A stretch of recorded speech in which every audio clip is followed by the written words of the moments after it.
comfortable with A rather than the expert because it sets expectations a little bit lower. We're slightly squeezed for time now, so I'll try and go reasonably quickly through what I have to say, and then have some time, hopefully, for comments and questions. But I'll also give you an email address at the end, so if you find that you wake up screaming in the middle of the night wishing you'd beaten me up on some particular issue, I'm very happy to have your views later on in the proceedings. And I'd just like to say thanks very much to Phil Comer, both for, he may regret it, but getting me here, feeding me, stapling me to my seat and making sure I didn't use the fire exits too early. So I'm going to talk a little bit about brands, a subject in which I'm not an expert, where we have cross-connected with brands. We've almost stumbled backwards into this space, just to be reasonably honest about it. And I was asked specifically to look at the effects that we all have as citizens, consumers, investors, employees on the brands that so powerfully define the realities in which we increasingly find ourselves. So just by way of giving you some sort of sense of what discount factors you can apply to what I'm about to say, I'll say a little bit about where we're coming from. Sustainability was 21 years old last month. I was one of the two founders. I have to say that for the first 3 or 4 years, we really did wonder whether we'd picked the wrong name, because literally we had to spell the word every single day of the week. And there was this magic moment when, after about 3 or 4 years in the early 1990s, suddenly I was aware that my colleagues on the phones weren't spelling it. But then an academic somewhere in Scotland, I think, did a survey on what people understood by the word. And at that stage, there were 60 definitions, and the number was climbing. So it's progress of sort. But I think one of the problems we have here is that although there are attempts to strip this down into something that ordinary people can understand, like E equals MC squared, it is still fundamentally a complex agenda. And I'm going to try and make some of that simple, but I suspect, will add to some of the complexity. So sustainability is now based in Zurich, London, Washington, DC, and New York, and from later this year will be in New Delhi as well. The sort of companies that we work with, very international, high-profile brand companies, some of them indicated along the bottom there. And earlier this year, we, from Fast Company, got a social capitalist award, which I was quite pleased about. We were in there alongside people like Herman Miller and Shaw Bank and others. We were the only non-US company in the list. So as I say, I think we have often stumbled backwards into the branding space. One way in which we did that was in 1988. We did a book called The Green Consumer Guide, a phrase that we had come up with a couple of years earlier. To our absolute astonishment, the book sold 1 million copies in 18 months. It then went into 20 foreign editions. It just caught one of these waves that went through. Not everyone was happy.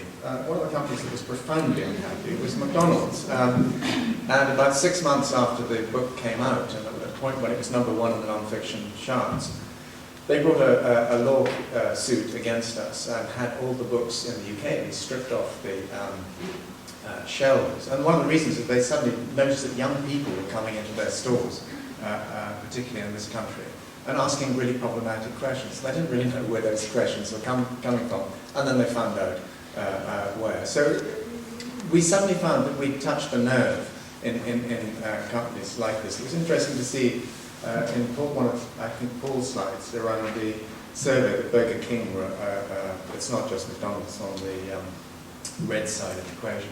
So we did touch a nerve in some quarters, but we also found that other companies came to us that had brands, in this case not an internationally very powerful one. This is Novo Nordisk, based in Denmark. At that time they made the enzymes that went into detergents. Green detergents were described as, among other things, detergents that did not contain enzymes. That really alarmed this company, not least because when Ralph Nader had to go with them about 15 years previously, this one company lost half their business and had to lay off hundreds of people in the space of 5 months. So most of us, my wife would say I'm one of the worst cases she knows of this. If we have problems or difficulties or challenges, we forget them as soon as we possibly can. In this particular case, Novo kept that experience alive, and they were continuously monitoring their commercial landscape to try and see whether something like that was coming at them again. And in this particular case, the green consumer movement, they felt that that might be something rather akin. I've worked now with business for about 35 years in this space, initially environment and then the broader sustainability agenda. I did an interview yesterday with a company I co-founded in 1978 called Environmental Data Services. They do the ANSWER report and many other publications in this field. And I was just remembering what it was like at that stage to get into mainstream companies on issues like health, safety and environment. And it was almost impossible. Even though we had a parent company, Industrial Relations, Income Data Services, IDS, it took us 9 months to get into the first company to talk about environment. They thought at that stage anything with environment as a label was basically going for the throat. It's come up through the hierarchy over a period of time. Marketing got and brand people got involved, particularly in the late 80s, early 90s. Much of what they did was idiotic. I mean, you may remember advertising campaigns like use unleaded fuel and save the ozone layer and things like that. We went through a frenzy of everyone putting their greenest foot forward. Some of that was useful, a lot of it wasn't. And I think, as has just been mentioned, we're going through another one of those feeding frenzies. And on balance, useful work is done over time, but whether we use the term eco-fatigue or whatever, we are going through a peak period, and it will inevitably be followed by a downwave, and I'll discuss that just in a moment.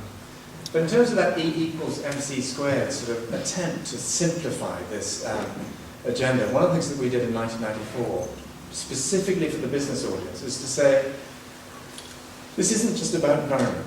This is about multiple forms of value that are created or destroyed. So yes, there's the environment, and there is an economic dimension. So this isn't just the financial performance that companies talk about in their annual reports and accounts. This is the broader economic footprints that particularly big companies have. And then there's the social piece. And at that stage, particularly in the United States, where we do a lot of work, the social part of all of this was deeply upsetting for many companies, not to put it too strongly. Many of them saw sustainability as akin to communism, and once you get the social piece into the discussion, they felt this confirmed it.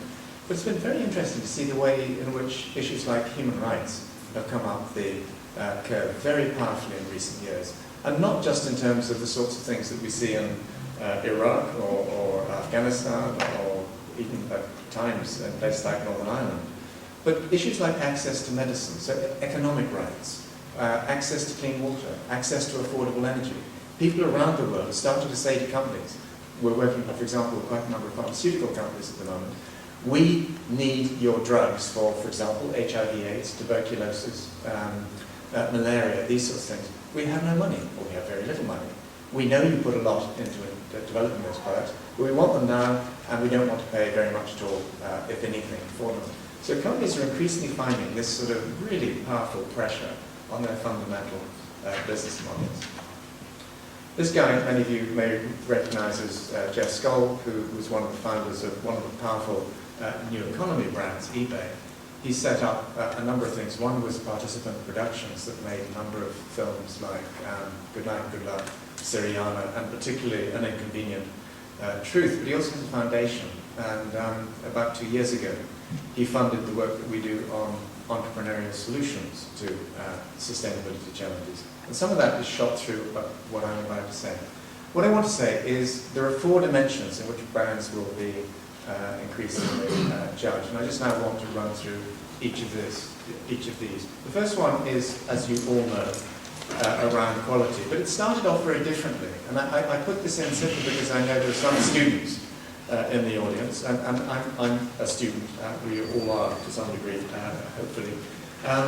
I've always been fascinated by heraldry, and if you think about the Middle Ages and what this sort of symbolism did, it not only helped you stand out in the midst of battle, but it also signaled who you were and what you stood for. Now, many of the royal and noble houses stood for things that we wouldn't approve at all of today, but there were some aspects that were desirable.